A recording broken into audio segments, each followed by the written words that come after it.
Are women capable of working together without there being a hidden rivalry? Do you think it's possible? Well, let's do a deep dive on this. And I don't know any of the women in this video that I'm about to speak on, just their situation that is going on in the public. I think they're both great. I think they're both hustlers. I'm on no one's team, just going through a thorough analysis. Just had to throw that in there. Everything I'm saying here is alleged and for entertainment purposes only. So how do you like getting replaced? So somebody that is supposed to be your fill-in, that is supposed to be covering for you, now ends up a part of the staff or is your possible replacement. That's messy. That is messy. That's messy. So I'm sure you guys heard about what's been going on with Jess with the Mess and Lauren from the Breakfast Club. And I don't know, I see both sides because I don't really think anybody's wrong in this scenario. I don't know. It's a little bit weird, but I'm going to explain it to you guys, and I want you to tell me what you think. Well, I just explained it in summary. How would you feel if your fill-in, somebody who was filling in for you, someone that you chose to cover for you, now becomes a part of the staff when you come back or may possibly be your replacement? This has the patriarchy and men's sticky fingers all over it. And I'll go into that towards the end of the video. A lot of men, I feel like to pin women against each other. I do. I think that they purposefully put women in situations and the women take the bait and actually go for each other's neck. That also why I make those videos on being male identified. Do not allow men to corner you into a position where you and another woman are going back and forth. Don't allow them to do that for their own entertainment, because that's also a part of what's going on here. Because the way it was done, from what I heard, is messy. The way it was done, it was messy because Jess was not aware of these changes until she came back, fresh from pushing out a baby. That nobody wants to deal with that after you just gave birth to a child. Nobody wants to deal with that messy nonsense, when your stitches are still healing. Nobody wants to deal with that. So I feel like a lot of people are not giving her any type of grace. But I completely understand the angle that she's coming from. I understand both ladies. I get it. But the problem, when you put two women together, there's always going to be that rivalry. That's what the world will never admit. When you put two women together, there will be some rivalry there. It's going to turn into a bickering session every time. Because women approach life from a position of insecurity.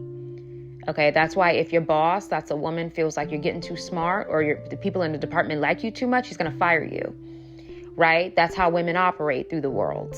So you have to keep that in mind, okay? So the person that you chose to fill in for you while you were out becomes your replacement, or even worse, your superior. Let's talk about it. Ladies and gentlemen, let's go ahead and flood the comment section, because this is a scenario that even raggled me up a little bit, because I'm like, okay, this is complex right here. This is the one situation where even I was flabbergasted, because I'm like, all right, this is weird.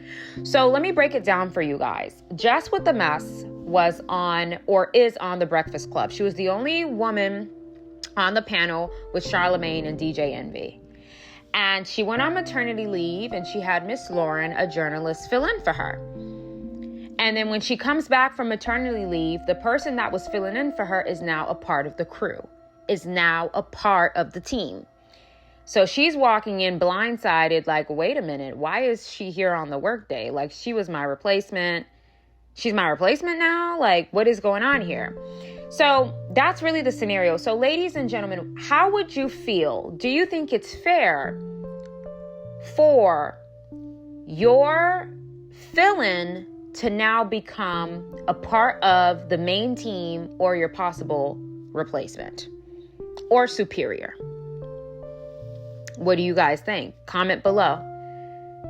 Now, this is going to be an analysis. I'm going to take my time on this. I really am. This is going to be a little bit of a long video because there's a lot going on here. And I want to make sure that you guys understand, I don't know any of these people. So I'm not taking sides. When I do an analysis video, I'm just talking on what I see. And I'm doing a deep dive on it so that we all can learn something. I don't know any of these people. Okay?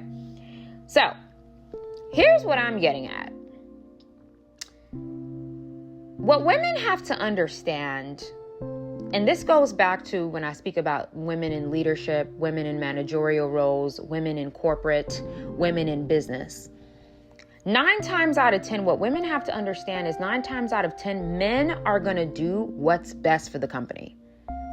Men are going to do what's going to pull in more money for the company. Men are going to do what's going to get more ratings and more notoriety.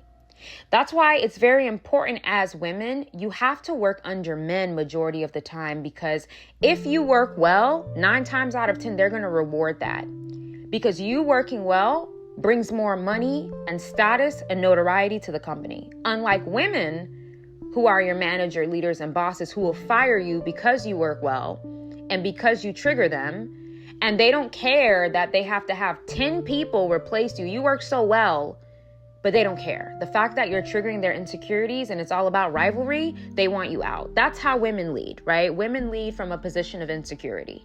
So that's why it's difficult to be on a team or be in a position of leadership where a woman is over you. Because women usually, it's such a deep-rooted insecurity and it's such a deep-rooted immaturity that they really kind of cannot see things clearly as far as what is the betterment for the company. Let me put my ego to the side. Most women cannot do that. They will fire you because you work well. And they will fire you because you work well and you look good while you work well. That's just the reality, right?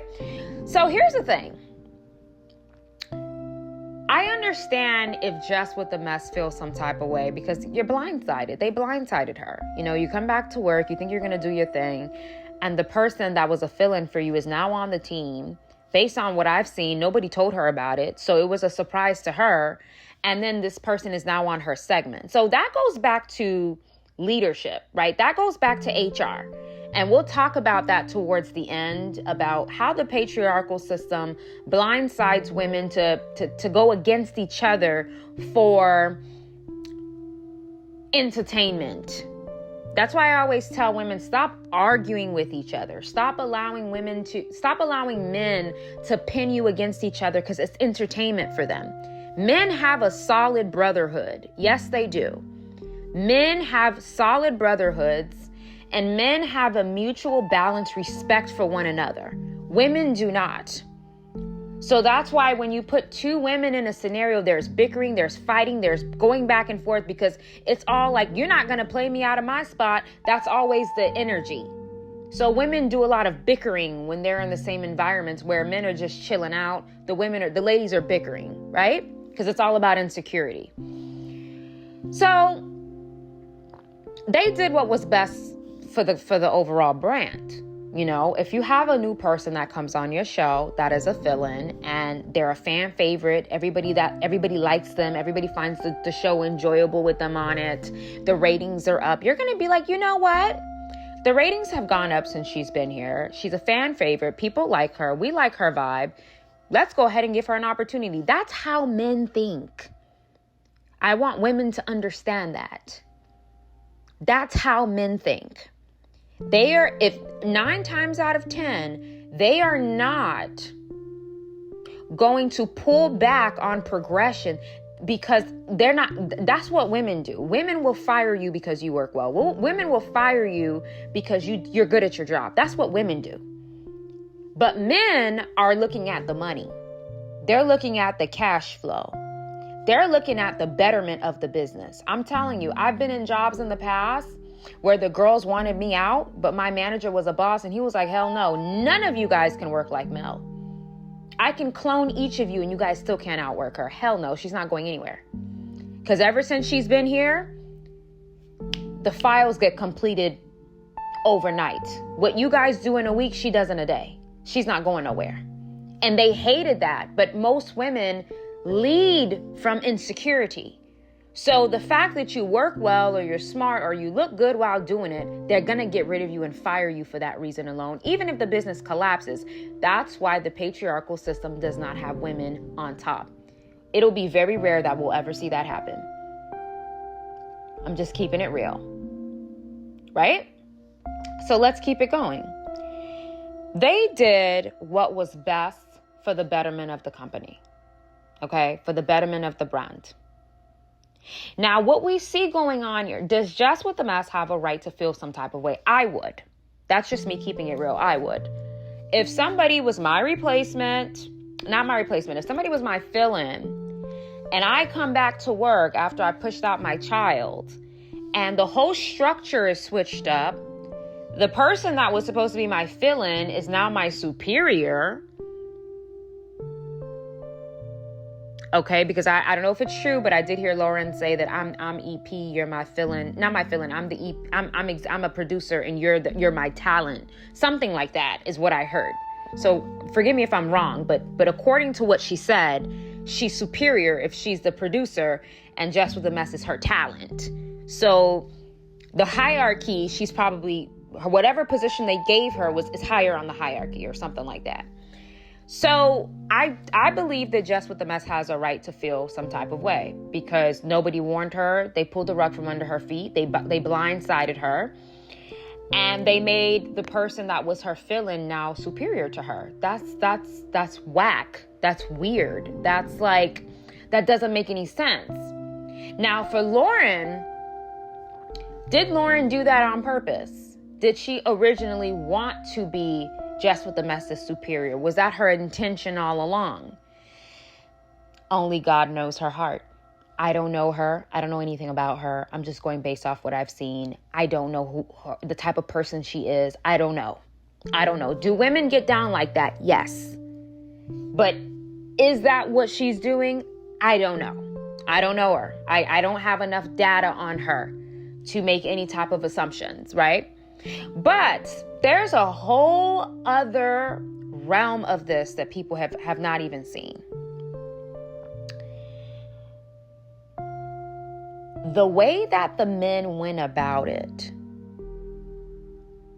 is what I mean when I tell women to not be male identified. Because the argument that played out should have not played out on national networks at all. The world likes to see women bicker, and the world likes to see women go against each other. It's great entertainment. That's why reality TV is all women, right? Because we all know women are always going to turn against each other to be accepted by men or to be a part of the men. Women will always be each other's enemies for the sake of a man. Anytime you see women going back and forth, it has to do with the male gaze or acceptance from a man. Always. Okay?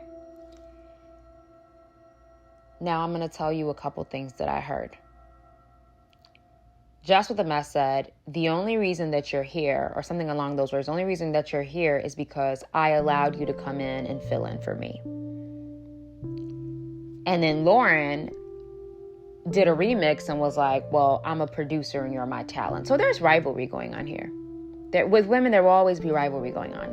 That's why if you want a podcast show to run smoothly, you're going to have only one woman on that stage. I'm sorry. It's just the minute it's one woman and another, there is going to be a random rivalry that comes to the surface because women like to compete as far as their insecurities against each other. It's all about who's prettier, who can speak better, who has more knowledge. Women are always approaching things from that space. Because they're insecure. So they will always approach things from that space. Two women on a show, both beautiful, both smart, both from the same ethnic background. What's the problem? The two men are getting along fine. Why can't you ladies get along?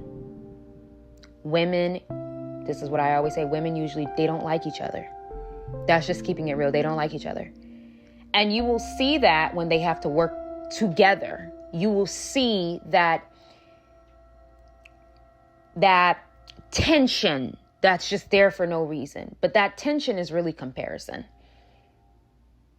So I don't like how the internet is dragging Jess with the mess. I don't like that at all. Because put yourself in her shoes. They blindsided her. From what I've seen, nobody told her anything. That goes back to leadership. Let me tell you guys something. Before you work for a company, you need to pay attention to the leadership and their structure and the way that they run things.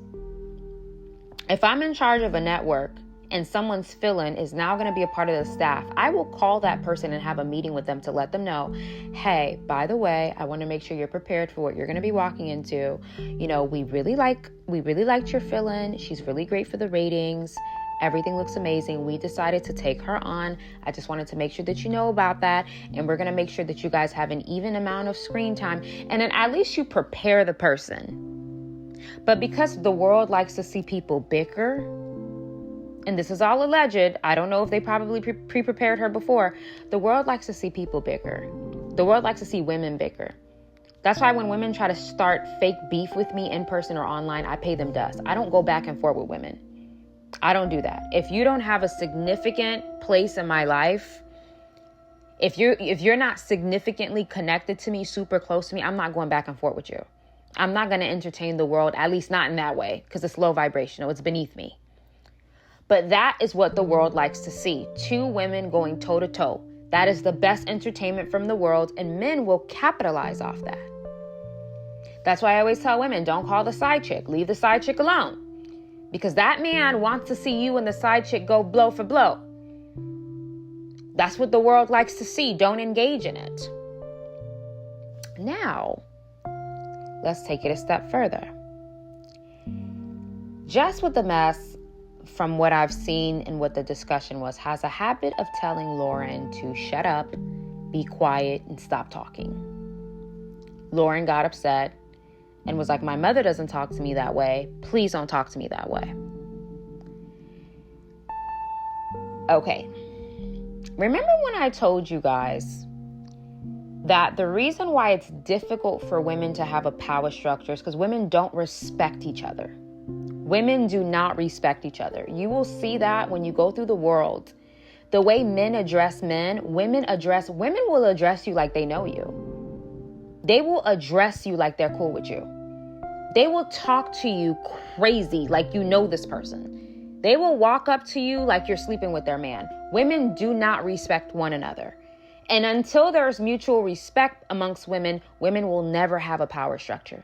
Until you understand how to respect another woman and not talk to her crazy, there will never be a power structure. But women are never going to do that, right? They're never going to do that. It's always going to be the same hostility. It's always going to be that way.